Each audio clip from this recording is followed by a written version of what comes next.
పెద్దలు నా దృష్టికి తీసుకొని వచ్చినారు.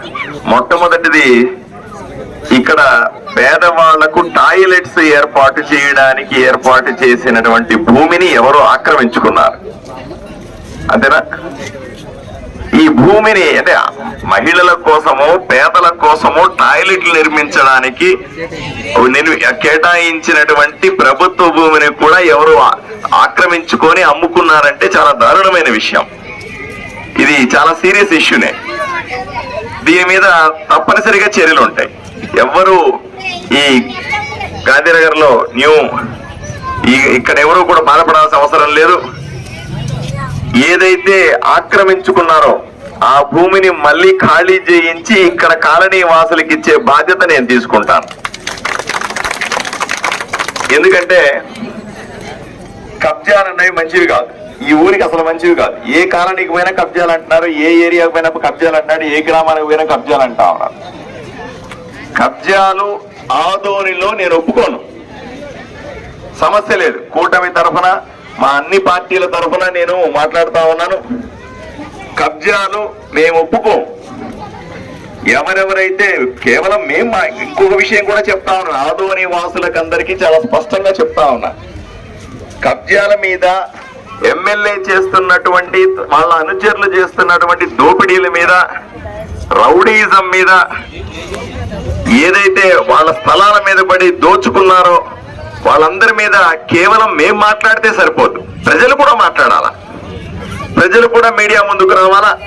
కుదరకపోతే సోషల్ మీడియాలో అయినా సరే వాళ్ళ ఇంట్లో కూర్చొని ఫేస్బుక్ లో అన్నా పెట్టాలా, యూట్యూబ్ లో అన్నా పెట్టాలా. ఇప్పుడు కాకపోతే ఎప్పుడు తిరగబడతారు ఆలోచన చేయండి.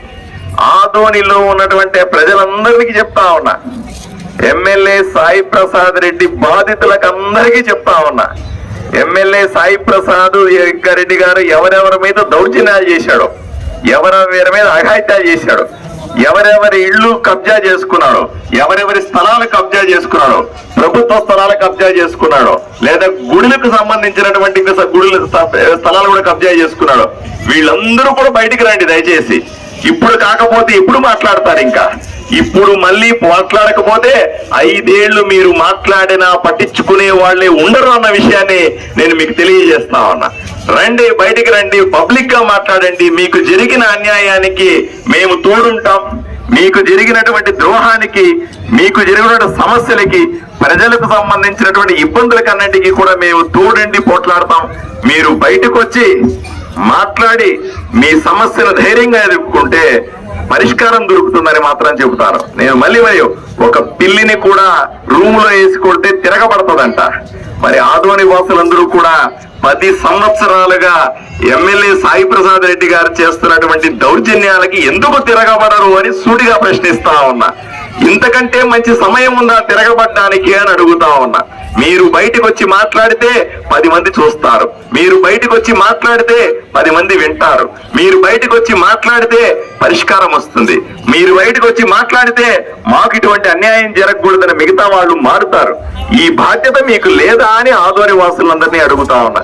దయచేసి నేను మిమ్మల్ని రిక్వెస్ట్ చేసేది ఒకటే, మీడియాలోనో సోషల్ మీడియాలోనో అట్లా కుదరకపోతే మీ పక్కింట్లోనో, వెనకింట్లోనో, మీ గ్రామాల్లోనో, మీ వీధుల్లోనో 10 మందితో మీకు జరిగిన అన్యాయాన్ని మాట్లాడండి. ఎమ్మెల్యే సాయి ప్రసాద్ రెడ్డి చిత్తుగా ఓడించాల్సిందిగా కోరుకుంటూ సెలవు తీసుకుంటాను. నమస్కారం.